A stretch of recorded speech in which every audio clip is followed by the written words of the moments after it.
নমস্কার বন্ধুরা, রাকেশ ট্রিকি সলিউশনে তোমাদেরকে স্বাগত।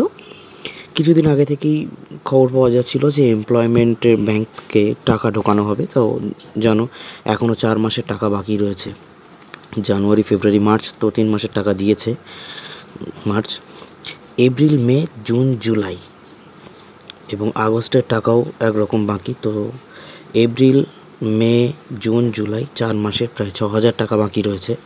তো তার মধ্যে অনেকে অফিসে ফোন করেছিলেন, তো আমরাও ফোন করি এবং সূত্র অনুযায়ী আমাদেরকে শুধু বলা হয়েছিল যে এই মাসের মধ্যেই আর কি টাকা দেওয়া হবে, কিন্তু কোনো তারিখ বিশেষ করে জানানো হয়নি।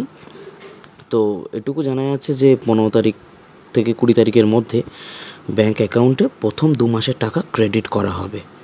ঠিক আছে? তো বন্ধুরা, ভিডিওটি ইনফরমেটিভ লাগলে চ্যানেলটিকে সাবস্ক্রাইব করো, লাইক করো। ধন্যবাদ।